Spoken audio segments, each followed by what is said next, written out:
make it tweet. I don't know why. Webcam, no. We need game capture to go away. And I think that's what we need. All right. I think that'll do it. Let's check the stream real quick. Okay. Where's Twitch? I think we're good. Yeah, so either Tuesday, since I'm off, I'm either going to go on Andrea's. Under what? I'm going to go on Andrea's thing, or maybe we'll do like a simulcast thing. Oh, cool. I don't know. But yeah, I got a lot on my mind about this whole, like, this turf shit is crazy. And I feel like I'm going way too hard not being trans, talking about turf shit. Yeah. But, yeah, what did you... It would be cool. Yeah. And, like, I don't know how that would work. And I also want to talk about, like, the stock craze thing, because she got into it with somebody today. It was really good. Coins. You were on the stream for that? I watched her shit most of today. Yeah, it was just like, who? I caught it. I caught the tail end of it, and I started like losing my mind. And I was just like, who the fuck? Most of today doing like impeachment shit too. Yeah, I didn't watch any of that because the impeachment trial's stupid. It's pretty dumb. It's real dumb. Did you see Neera Tanden? Oh, did you see Neera Tanden get roasted by? Let me find that clip actually. By what's his face today? By Kennedy. Let me find that clip. She went way harder than Bernie did. He went way harder, I should say. Oh, you did everything except for call him a slut. Yeah, that was awesome. I mean, fuck him. I mean, I know what you're trying to do, but it's still good. I don't give a shit. Because Bernie's not going to do it, because Bernie's just like, what are you going to do? He's like, I lost. Like, I can't. Yeah. I'm in the budget chair right now. Right. He wasn't even like a dick about it, honestly. I mean, nah, like, he was being real. He was being more like, he was really being nice. Like, oh, well, he was like leading her, he was like doing the Bernie Sanders, like, oh, so when you get in, you're going to not do this anymore, right? Yeah, knock it off, will ya? Yeah. Your attacks were not just made against Republicans. They were vicious attacks. All right, we can use that. We can set up on that. Are we streaming now? Yeah, we're streaming and recording all right, and all cool. that fun stuff. So, good morning, comrade. You're listening to Good Morning, Comrade. This is the Thursday show. This will be going on Thursday. What's going on, Robert? How you doing today? It's Thursday. We're talking to you in the past.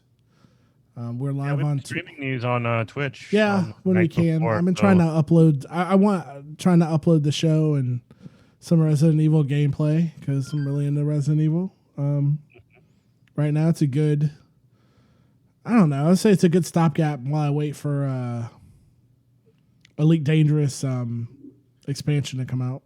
I don't even know what Elite Dangerous is. I've got a funny story about that too. Actually, Elite Dangerous that you might find entertaining. Go for it. If we're ready. Okay, so what Elite Dangerous is, I just want to check the audio. We're still like on Twitch. We're still working out the kinks of the twitchiness. Because it's weird trying to run like still scuffed, folks. 2 different programs at once, trying to run Zoom and Twitch and get all the audio right. But not. What was that? Oh, that was Zanera you were playing? Yeah, that was Zanera. All right. It's a preview of what's coming. So Elite Dangerous is a sandbox game, and I'll try to like people who don't play the video games. I'll try not to bore you. So what it is, it's kind of sandbox games work like this. The developers make a system, and you'll see why it's called a sandbox. The developers make a system, and they really don't have, with a couple set rules, but then after that, they're just like, you guys like do what you want, like make your own fun, have your own adventures. And so we're going to be pretty much hands off. And so what somebody got like super, they added something to the game called, it's a space carrier. You can imagine what that is. Think of like a big cargo ship in space, right? And this thing could jump, millions of light years in one jump. Think of that movie, Event Horizon. I'm probably like one of the 5 people who really like that movie. But so think of that. This thing can move like it can move 1,000,000 light years in like a single jump in like a minute. So it's possible to be on a cruiser. This actually happened to me. I was on the wrong cruiser and it took me out to the middle of deep space and I got stuck. So I had to like call people IRL to like that I know in my little pilot group to come out to deep space to rescue me. Like legitly rescue me because I was eventually going to run out of oxygen and fuel and oxygen. So they had to come get me or my character would be dead.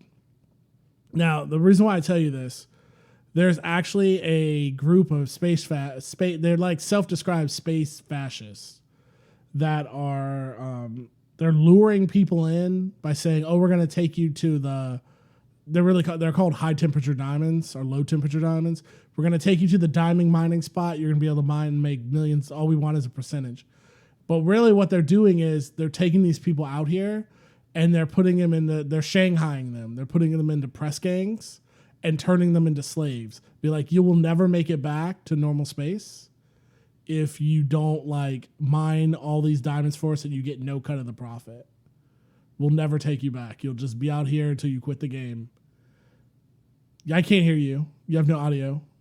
I didn't know you were talking. You got to pay a toll. You forgot about the toll part. Right. You know? So there's actually one of those like leftist Facebook groups I'm a part of that people got their, it's almost like a cancel culture type thing. Like, I don't know, like people want to cancel culture. Well, how people get their, like they get their like underwear in a bunch, like all about the wrong shit.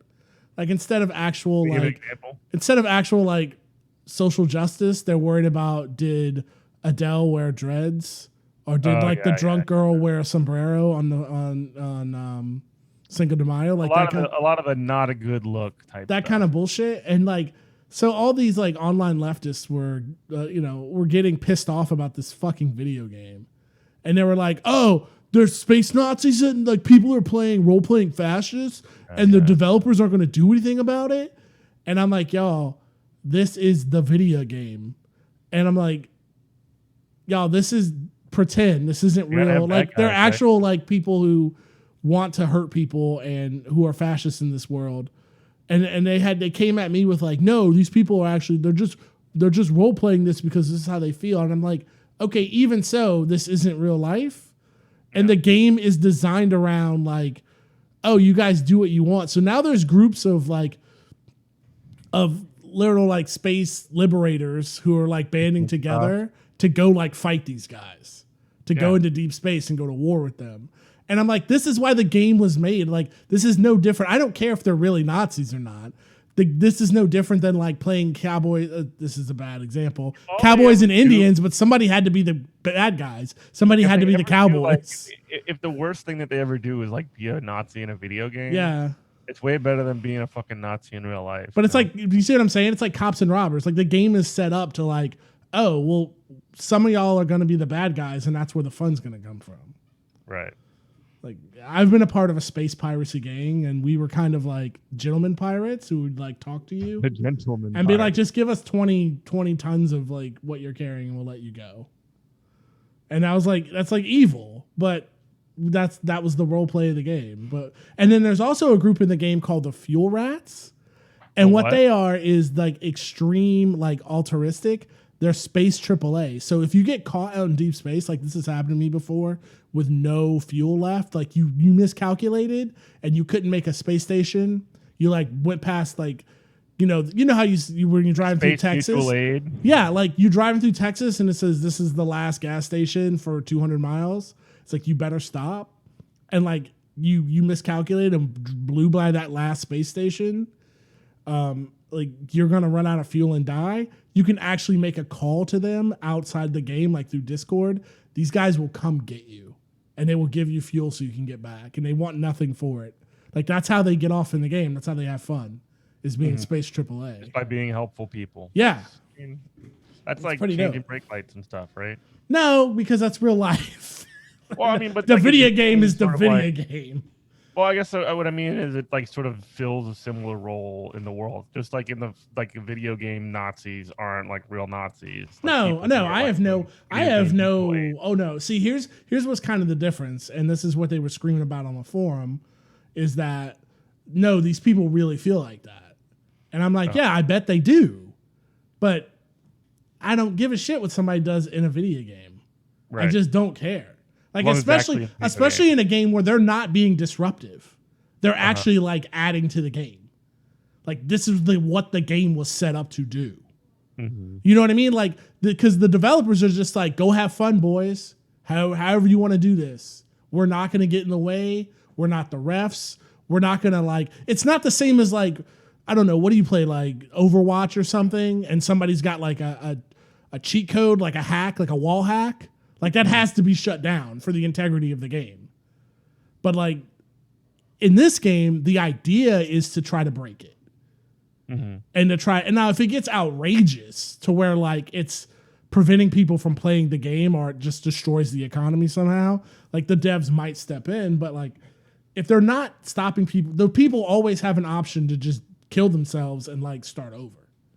Yeah. You know, or they can just wait for the cavalry, which is like was formed real quick, who's coming to like have a great war with these people, and just, you know, however it shakes out, it shakes out. Like, that's like the fun. But I played another game called Eve, and that's just like libertarianism in space, and it's just like it's a hell.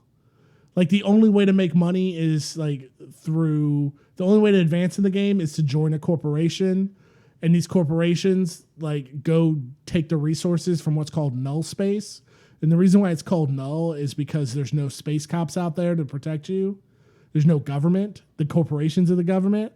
So it becomes like outrageous. Like, there's actually IRL spies who like, oh, there's A corporation and I hate A corporation now. They screwed me over. I want to be a part of B corporation since you guys are at war with them. Storyline. Yeah, you guys want to be at war with them. Well, actually, so those people will work up the ranks for years to get to where like in a trusted position to where they're like, oh, we trust you with B corporation's assets now, when the whole time they've been working for A corporation as a mole, like feeding them information and then at the end just stealing all their assets. It's so good. It's like the best game you never want to play. You just want to read like news reports from it. Yeah. The game itself is trash, but like the stuff that goes on offline, like I've heard stories to where like people have flown like they've hacked people and like found out their IP and then found out their address. And then to make sure they couldn't come online in like a wartime scenario when there's like Corporation A and Corporation B are going to war. I've heard of people flying to people's house and cutting their electricity.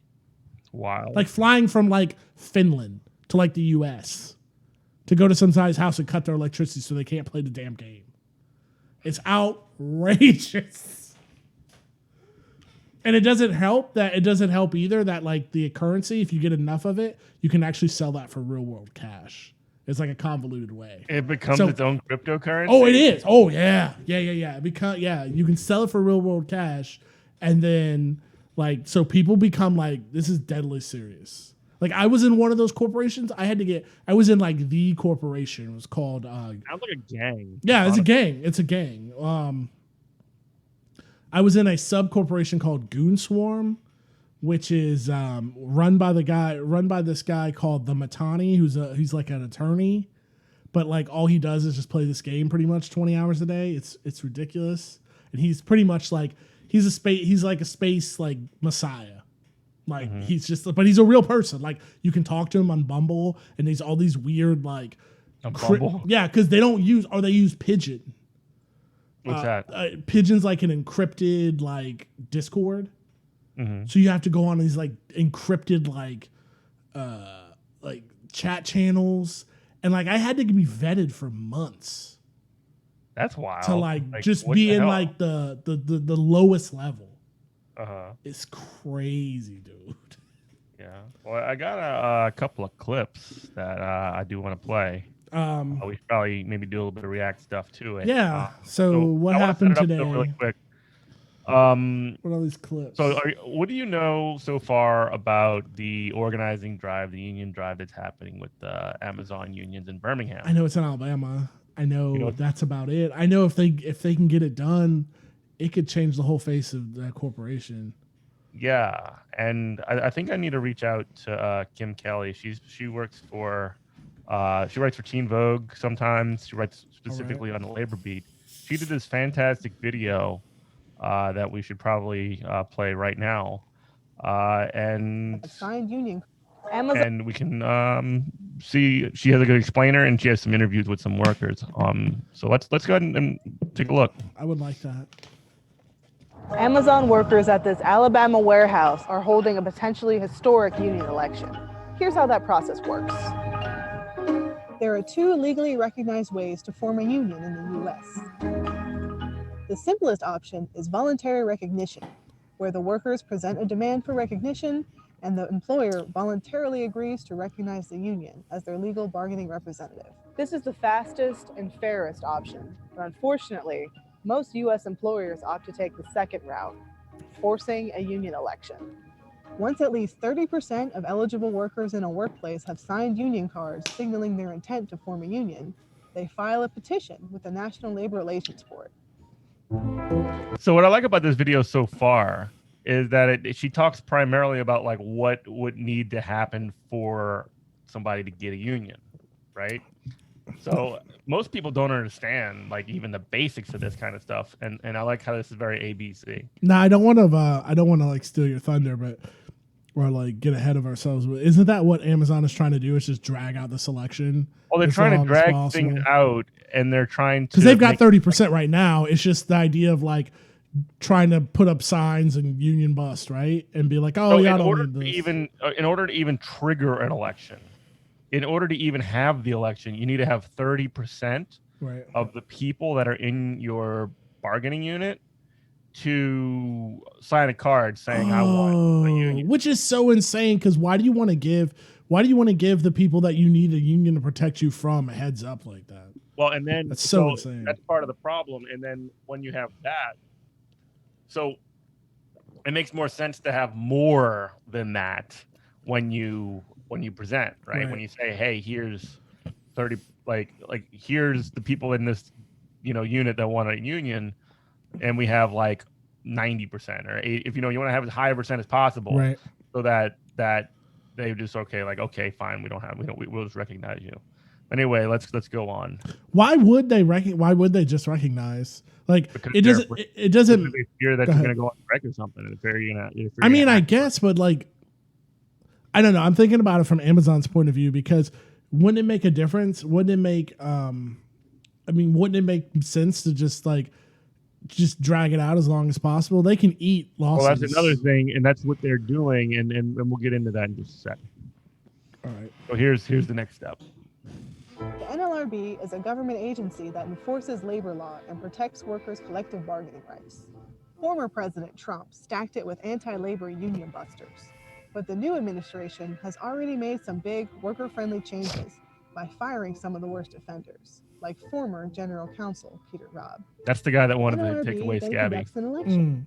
And if a majority of yes votes are cast, they win their union, and their employer is legally required to begin bargaining the contract. What was the percentage of the vote? Again, 30, right? You need half. You need half plus one. Half plus one. You need a majority.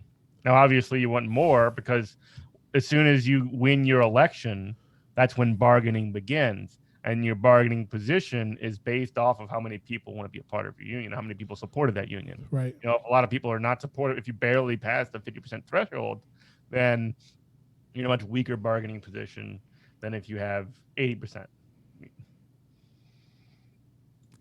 Election, instead of just voluntarily recognizing the union in the first place. Let me back it up just a bit. The downside to forcing an election, instead of just voluntarily recognizing the union in the first place, is that it slows down the process and allows employers more time to push their own anti-union agenda. That's what you were talking about. Right. This is what's been happening at Amazon for months now. They are coming and stopping us from working, doing our jobs to basically ram the information in our heads about why we shouldn't have a union. If the union was so bad, why are they doing everything they can to keep it out of here? Workers have reported feeling intimidated or pressured by anti-union managers. The company has been holding mandatory meetings that can last for hours and inundating workers. That's the thing. Pause it real quick.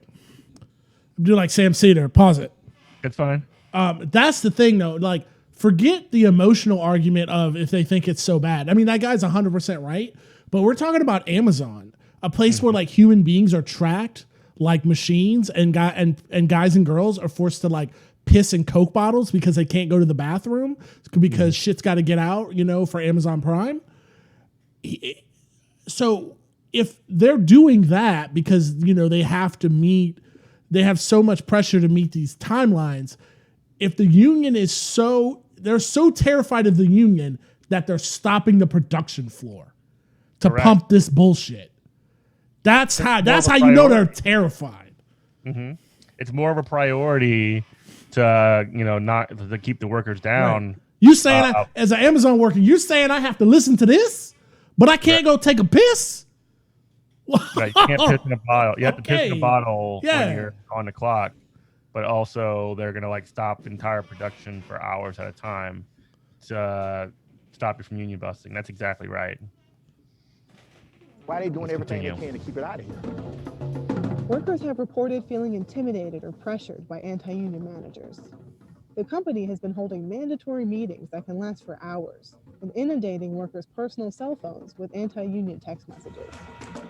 Workers say there are even anti-union flyers hanging in the bathroom stalls. Another union busting. You got to look at the anti-union stuff while you're taking a shit. Man, it'll rip that shit down immediately. That companies like Amazon like to employ concerns the size of the bargaining unit. Yeah, this is what they do. They mess around with the size of the number of people that would want to be that would need to be a part of that unit. They want it to be as big as possible, so you need to whip as many votes as possible. But if you have a big unit and you're able to successfully get that election, then you'll have a bigger unit with leverage to negotiate. It's just more complicated. Here included about 1,500 workers. Amazon has insisted on adding thousands more, many of them temporary or even former employees. It was very much in Amazon's best interest to try to fill up and have as many employees working there as possible so that they could eventually try to stop the election from happening.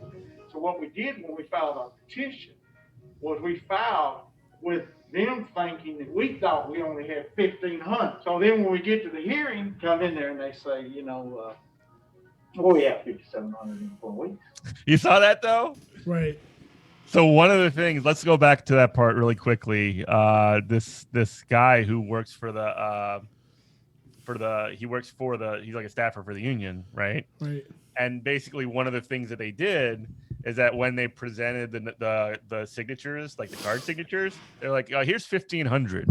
And then Amazon does their stuff where they're like, okay, well, we want your bargaining unit to be way bigger than what you sent us, and so like this guy's like, oh, actually we got 5,700 names, signatures, so and it includes a lot of those people you added to that unit, so we're way fucking ahead of you. Let me tell you, here's what that's a good job. Yeah, that's awesome organizing. I worked at it's out of business now, but I worked at an appliance store where everybody worked on commission called H.H. Gregg, and we actually made a pact, like, it wasn't organized, but it was just like 4 guys, like me and 3 other guys who were just like hated this one manager. And we're like, dog, let's look for other jobs. If the next time he goes fucking with one of us, we all 3 walk out. All 4 of us leave. And that's exactly what happened. One guy got fucked with and we all 4 just walked out. Apparently, they flew people in. This was in Cincinnati. They flew people in from their headquarters in Indianapolis because they thought a strike was going on. They were so like, the manager got immediately fired. That's the thing we heard like 2 days later. And I guess my point is, because we heard that the thing is, if there was ever even talk about a union, because that's what they were trying to investigate, that they would just close the store immediately because they were like, no, this can't spread. So my point is, I guess what I'm worried about, like a worst case, and I'm sure there are other like nuclear scenarios. I could see, Bezos is stepping down, but like, I could see the board going, what we'll do is we will just, if they ever strike, we'll blow them out, hire scabs at 3 to 4 times what we're paying them now, and just eat it until we break these they're kind of fucking themselves already because they're setting a precedent that the wages for that job are going to be higher. Right. So they're doing a lot of that work for. Do you see what I'm saying though? It's like there's such a there's such like a mega corporation. I don't think there's an end to the losses they could eat unless there's some kind of plan for that. Yeah, which- but they the thing is though, they do like in the like world of capitalism, and you know how it goes with the stonks, right? Mhm. That number, if that line ain't going up, those shareholders are not happy. Those board people are not getting their bonuses, and they're not getting their dividends out, and all this other crap. Yeah, but that's gonna happen gonna- regardless, dog. If they unionize, Amazon stock is gonna go boom. So, but I mean, like if they did that union breaking shit that you were just talking about, that Right. union busting stuff, that line would also go down, Sure. and possibly in a much harder way. So let's go back and look over this Yeah, part yeah. again. So let me back it up just a little bit more. From happening. So what we did when we filed our petition was we filed with them thinking that we thought we only had 1,500. So then when we get to the hearing, come in there and they say, well, we have 5,700 employees. And we don't feel the union has the 30% that they're required to, by law, conduct an election. And we said, give us a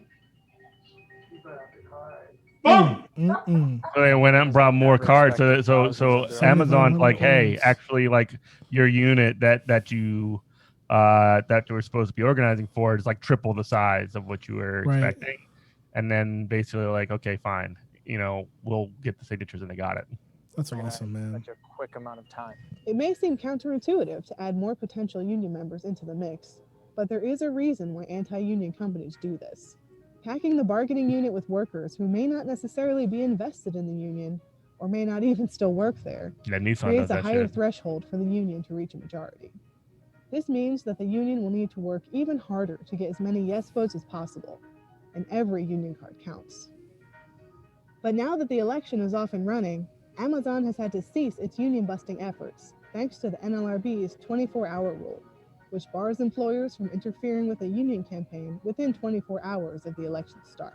This is And a part of this election too. So within 24 hours of the election start, they can't do any of their like anti-union busting bullshit, which is Right. like, it's sort of a hilariously short amount of time. Yeah, it's so stupid. But also the fact that this is taking place under COVID, Right. the election timeline, like the time that this election is going to take place over, is 7 weeks. Okay. Well, okay, yeah. I think that So they can't do too, any of that crap for that 7 weeks. The government never. These are rules and regulations that absolutely I hope that, like, in a Biden administration, cross your fingers, get looked at really hard and rewritten. Because I think when these regulations were written, no one could even envision an Amazon. Like no one even can envision like a corporation like this. Legislation going through, the House and the Senate called the PRO Act, and we've covered it on this show extensively. We talked about it with Harvey K a couple episodes ago, and then we had Ryan from the International Union of Painters and Allied Trades. We talked about some of the really great provisions in the PRO Act that would be very, very beneficial towards workers as well, in terms of how they can organize a union on the job. So I would refer to those two particular episodes. We literally, in both of those episodes, went through each and every point in the PRO Act. Definitely worth it. It's wild. And we need to pass that motherfucker. For sure. Of the election start. This is a story about David and Goliath. Right now I'm being David, and I'm fighting Goliath. And we all know how that story ended. Amazon workers can vote Love by that mail dude. in this historic election until March 29th. And we'll be here on the ground to keep you updated. That was pretty awesome. Yeah. So that was a very good explainer of like the basics of like what it takes to organize a union, and also like what's going on in Chicago. I mean, in Birmingham, rather. I don't know why I said Chicago. Oh, we do need to talk a little bit about Chicago too, but Okay. I want to like show this next video. Yeah. Which has that same worker from the previous one. This big fella right here. If I had the opportunity to talk to Jeff Bezos. Ready? Right. Let's go. Play. If I had the opportunity to talk to Jeff Bezos face to face, I would really want to ask him, have he ever worked in a warehouse before? Have he sweated for 10 to 12 hours a I day have. and not being able to go to the restroom when he needed to go. And the issue of working conditions, I'm very proud of our working conditions. He's very proud of the working conditions where they have to piss in bottles. Or they keep EMS on site. Yeah, because just in people, case the workers pass out. It's outrageous, dude. Like it's. I just don't understand how this shit is in America. Like if people really could understand how fuck. I remember when Amazon rolled into like Northern Kentucky and how happy people were to work there. How like people were like, oh my God, Amazon's like, there's gonna be so many jobs in Northern Kentucky. And then I remember 6 months, people were like, stay the fuck from around there. Yeah. Like, don't even, no. Because they were constantly hiring and there's a reason they were constantly hiring. Yeah, because they don't pay anything. They just burn, they don't pay anything and they just burn. They literally use people like human resources to burn out. Yeah, like timber. Our working conditions. They got cameras. They watching us all the time. It's a lot of walking. It's a lot of fast pace. It's a lot of climbing upstairs. It's just a lot for the human body. It's tiring. It's consistent. It's fast speed. It's unsafe because you consistently working fast pace 10 hours, only 2 breaks. They getting treated like robots, and it's not fair because even robots break down sometimes. Oh, yeah, right. I have issues when ladies are talking about TOT time, time off task, when they have to go use the restroom. When they saying that the restroom could be on the other side of the building, that they have to take their walk so far and they're timing them. And when they run out of time, people are calling me emotional, like, Michael, I'm on last chance. They said it's extremely hot in there. They said they have had people to pass out because of the extreme hotness in there. Who get doctored or get TOT time for going to the bathroom? Who get doctored for going to get water if you need water, if you have to leave off your station? Come on now.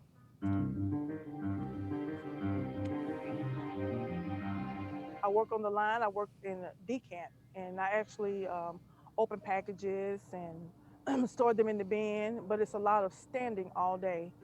And my day-to-day there is working so many hours without having the breaks that we need. It's really strenuous on the body. So I've been to the doctor several times. Jesus. And with no contract and no representation, there's no way to make that better.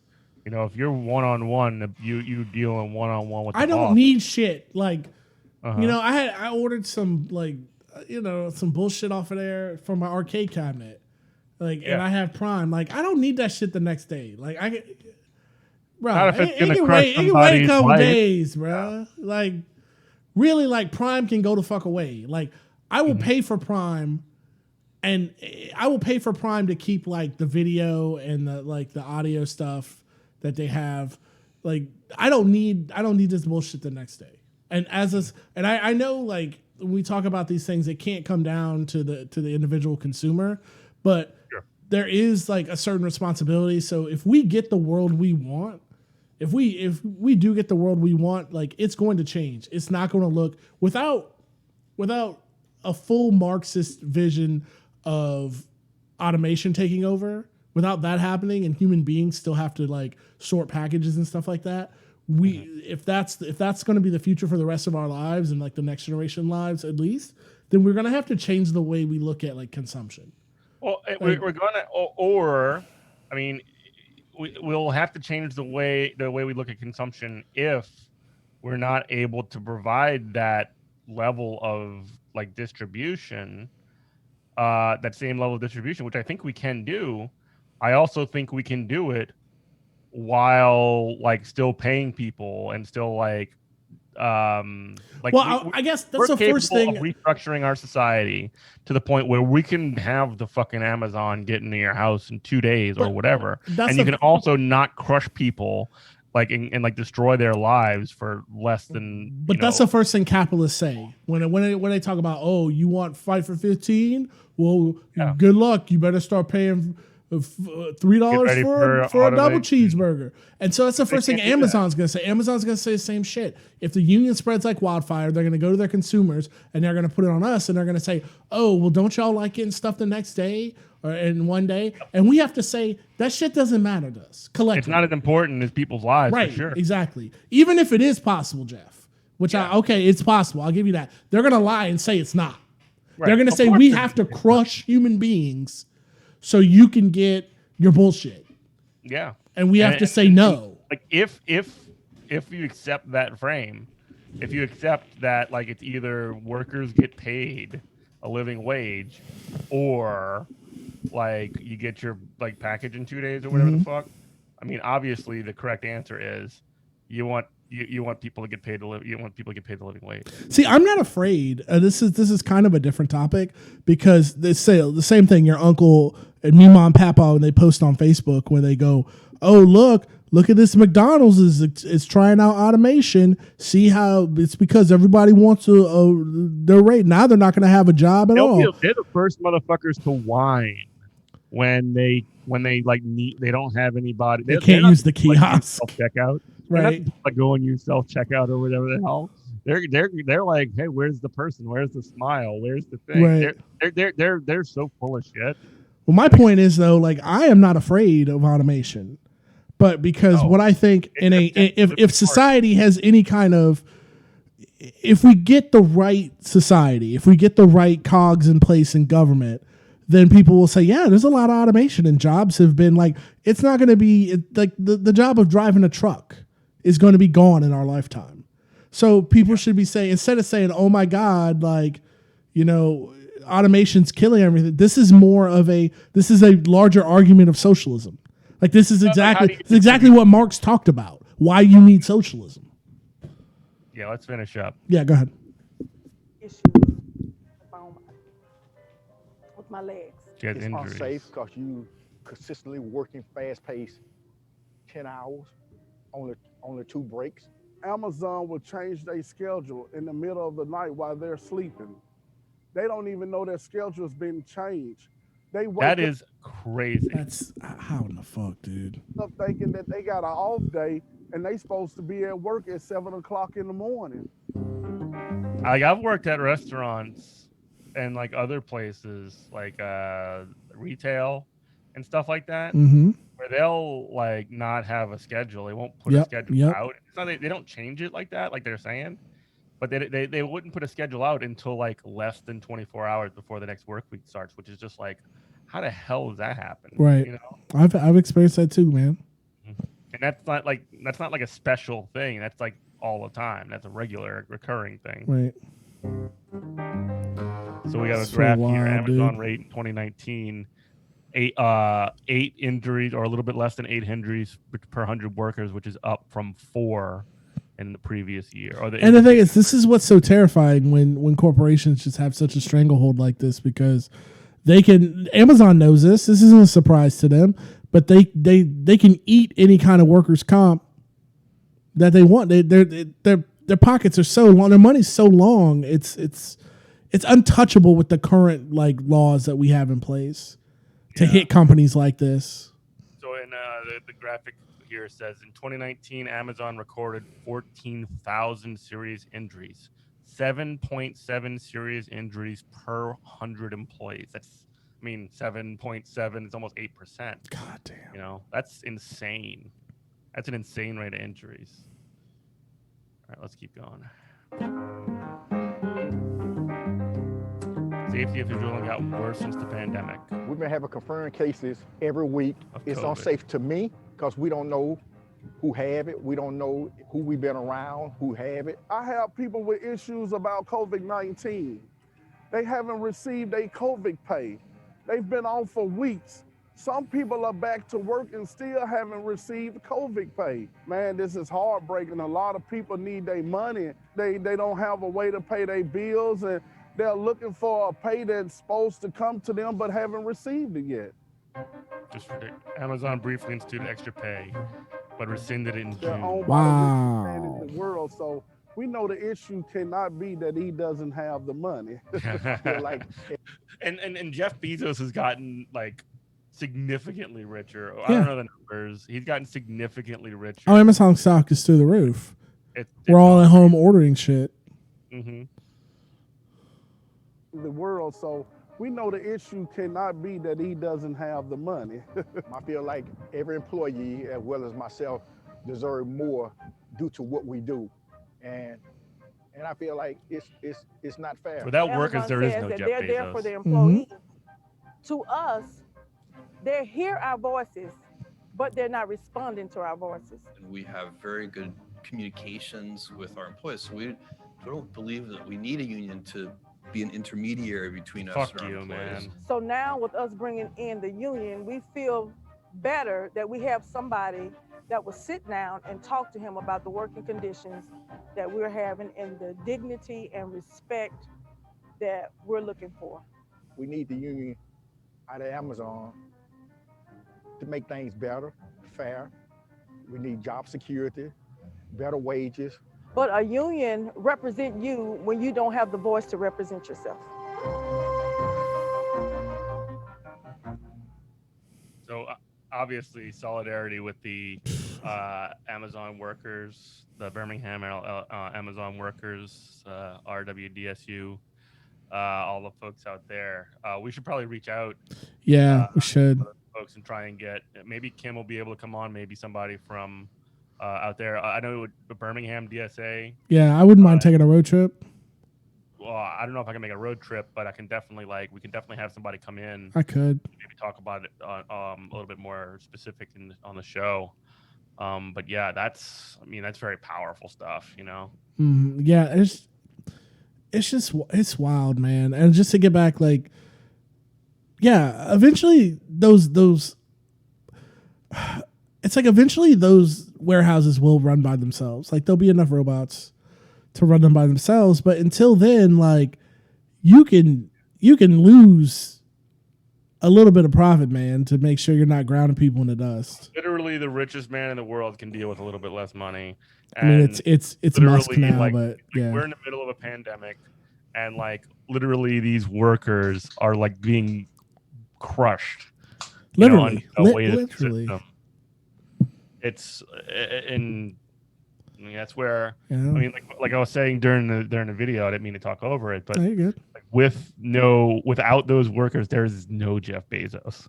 Like, you don't have a richest man in the world if you don't have people in those warehouses and fulfillment centers, whatever the fuck you want to call them, doing all that stuff. It's just wild, man. Like, I don't think our laws, our labor laws were just they're not set up. They need to be reviewed. They're not set up to deal with a dystopian cyberpunk ass company like this. Like, you order your shit from Amazon, you go pick it up from Whole Foods, you do your grocery shopping at Whole Foods, then you come home and you check your Ring doorbell, Amazon ass, alarm system, and then you watch Twitch for a while. That's owned by Amazon.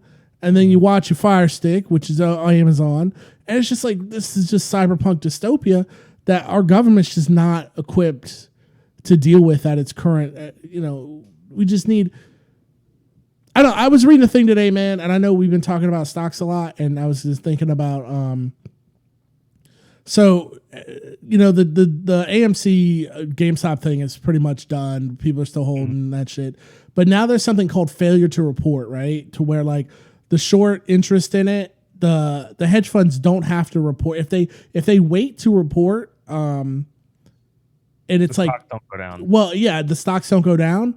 The fine for not doing that is something like $10,000. What? And it's like hundreds of millions of dollars. Yeah. $10,000, motherfucking fell, and that shit fell out of their pocket. Like, what? I think it's important it's to remember. outrageous. And like it, like, where is the teeth to go after these people? Well, so I mean, that's the whole thing, though, right? Like, the people that created this entire structure, and the people that command the state, are the capitalists that are that expect, like, that are essentially being expected to regulate that thing. Right. So I guess what I'm trying to say here is that we live in capitalism, and capitalists regulating themselves means they're going to write rules that are in their own favor. Right. It's not that the labor laws that we have in place are outdated or anything. It's that they are actively created and maintained to benefit capital. Yeah, That's the whole point. Yeah. I get that. You know what I mean? Yeah, I get what you're saying. I can't wait for us to. We just started streaming to Twitch. I can't wait for us to be banned from the platform after tonight. It'll be good. Cool. Let's do it. Come Can't on, wait. come at me, bro. Woo! Ban me, Man. bitch. I'll be on. Jeff Bezos, a bitch. I'll be on Hitbox Mhm. with everybody else who got kicked off. We can do the YouTube. Oh, we'll be kicked off of that soon too. Huh? We'll be kicked off of that soon too. Don't worry about it. That's fine. It's all good. We'll find somewhere. Look, if Alex Jones can get a platform, we can, right? Word is Bond. Yeah. Well, here was that's another, so just to kind of stick talking on about this Chicago. note. Yeah. Well, before we get to Chicago, I want to talk about one more thing. When it came to Amazon stuff, Amazon hired Koch-backed anti-union consultant to fight Alabama warehouse organizing. The head of the Center for Independent Employees is paid $3,200 per day to thwart what could become Amazon's first unionized facility in the U.S. Like I said, it's just nothing. Like it's chump change. It wouldn't matter if it was $1 million a day. They'd pay it. They'd pay it. They have to do Amazon's anything bringing they on can. a set of well-trained union suppression consultants in its high-profile fight to keep its massive warehouse workforce free of organized labor. The Seattle-based conglomerate recently retained a consultant named Russell Brown to help thwart the union election that began recently at a fulfillment center in Bessemer, Alabama. Brown was brought in by Amazon on 25th of January for a contract to help persuade Amazon's employers not to join Retail, Wholesale, and Department Store Union, or RWDSU, a union that is affiliated with the UFCW, United Food and Commercial Workers, and he's paid $32,000 a day. So he's the head of RWP Labor, which touts itself as a specialty firm that assists companies in maintaining a union-free workplace. It's like you're keeping the trash out, or you're keeping the rats out. Well, they know if they get that one, dude, they know it's over. Yeah. Oh, yeah. They know that. They know they get one to take hold. That's it. I mean, it's a full court press right now because isn't Amazon behind the effort to recall socialist city council member Gashama Sawant in Seattle Amazon right now? Largely behind that as well. That's Amazon. Just spending all that money to come right at her because she's not letting them run that city like Jeff Bezos' own little fiefdom. Which this is what we should have done. Well, we could talk about it on another show because it's not going anywhere. I just need to do some more research about it. So in Nevada now, we're gonna have company towns again. You hear this shit? Yeah, I did see that. That's good. That'll work out. Can't wait for somebody to get arrested by Quaker Oats or go to the Nabisco jail for Justice Center when they get caught with the DUI. That's gonna be cool. It's almost like I mean, this is how it was in a lot of the 1800s. Like these company towns were essentially like micro states, and they had their own like internal economy. It really comes across as extremely feudal. Honest to God, this is my thing, and I haven't heard this take anywhere else. It could be dead wrong, but put me on record now. As an owner of cryptocurrency, this is why I think crypto is spiking. That's why you think it's spiking? Yes. Why? Because, think about it. If you run your own, what you just said, back in like ye olden times, what did these companies do? What did they pay you with? Script. Crypto. It's gonna be the new fucking script. They would pay in a localized, like, so if you work for like, Acme Railroad or whatever the fuck, you would basically you would get paid in Acme bucks, right? And you would go to the Acme store and you would buy your Acme clothes and your Acme food and your all this other stuff. They had the company store. There's the sold my soul to the company store. Yeah, that whole thing. I can't go. But yeah, that was horrible. They were almost like this entire like enclosed economy that would exist inside of these company towns. And it was basically like, you know, you would get paid in Acme bucks, and you would buy your Acme clothes and your Acme food and your all this other stuff. They had the company store. There's the sold my soul to the company store. Yeah, that whole thing. But yeah, like that was horrible. They were almost like this entire like enclosed economy that would exist inside of these inside of these companies in these company towns. So yeah. So if Amazon owned a company town, how hard would it be for them? Imagine this. How hard would it be for them not to pay you in US? I'm just saying, any company, it doesn't matter, owned a company town. How hard would it be for them to pay you in Ethereum instead of US dollars? Yeah. And again, this is something that without a labor movement like that, you're subject to that, aren't you? Absolutely. You're subjected to, because even if, and I'm not exactly clear on the law on this, like it's probably, I mean, there is a minimum wage. You have to pay people like a minimum of $7.50 per hour. That's not like $7.50 equivalent of Amazon bucks. Mm-hmm. There's no, like you have to have, so the fact that there is a minimum wage is good on that term in and of itself, right? But like when these things get whittled away, when they get attacked over time, they become essentially, if there's no minimum wage, they could pay you in the fucking Amazon dollar dues or whatever the hell. Yeah, they'll pay you in Doge, and then you can convert your Doge at a loss to, Nestle will have Litecoin or some other weird crypto. But I'm all for buying crypto. This isn't like an anti-crypto thing. Like, I love crypto. Oh, you don't want to get Andrea mad at you. No, I own crypto. Like, I'm trying to become a crypto bazillionaire. Yeah. But no, this is just a thing I can see happening because it's going to be super tempting.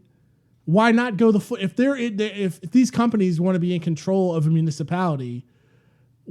How tempting is it going to be for them not only to sell you goods and services that they're going to make money on, but to pay you in something that's not US dollars that they can control? They've done it. This has been done. This has been done before. Mm-hmm. It can happen again. They're trying to make it happen again. Yeah. So on a super last note, on today's show, I want to read a little bit from this article written by Jackson Potter, who is he is with the Chicago Teachers Union. Mm-hmm. And unfortunately, this past week, one of the greats in that union, Karen Lewis, had recently passed. She was one of the leaders of the Caucus of Rank and File Educators, which took over the Chicago Teachers Union in 2010. She was one of the leaders of the strike as president in 2012 of that union, and she had also planned on running for mayor. She ended up not doing that. But she passed this past week. I'm gonna just maybe read a little bit from this article. So, former Chicago Teachers Union President Karen Lewis's bombastic way of painting the union's class enemies as out-of-touch corporate hacks has genius political theater, and her commitment to democratic militant unionism was unflagging. Lewis played an integral role in transforming teachers' unionism, first in Chicago, then around the country. So this is when the Chicago Teachers Union Reform Caucus, the Caucus of Rank and File Educators, started out in 2008. We were like an exhibition team entering a league where one powerhouse team dominated the landscape for over a half century. We were serious underdogs, a ragtag team of teacher activists running against a deeply entrenched union leadership that refused to wage a real fight against the forces of free market education reformers that were ravaging our public schools. Jesse Sharkey, the CTU's current president and then delegate of Senn High School, began to strike up conversations with Karen Lewis, a delegate from King's College Prep High School. Jesse recruited Karen to CORE, who proceeded to change the course of history for the CTU, the city, and for the country.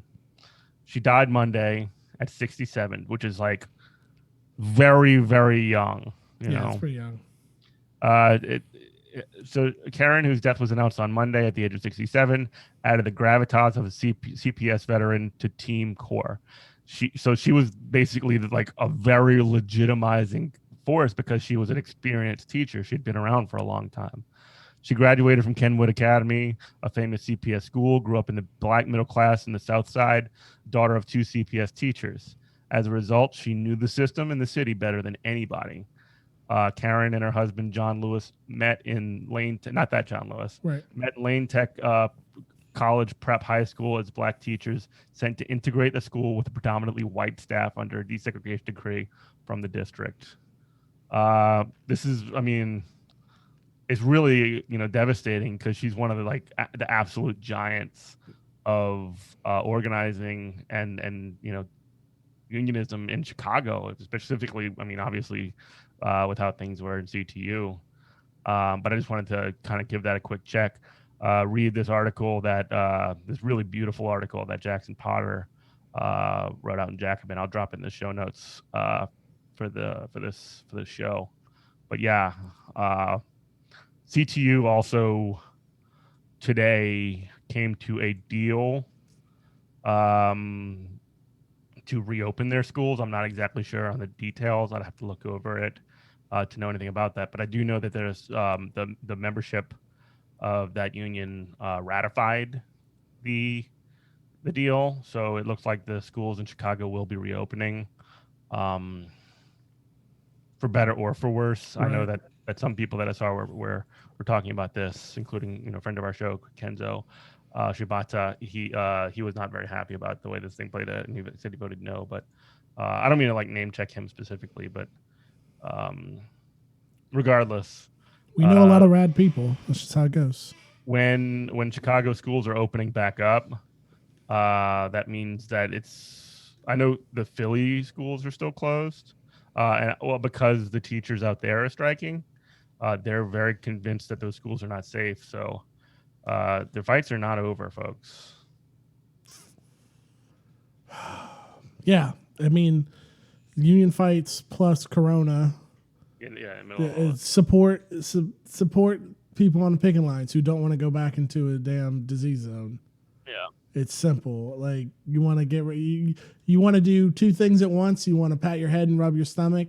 Support striking workers worldwide, and also support trying to get a handle on this virus. Yeah.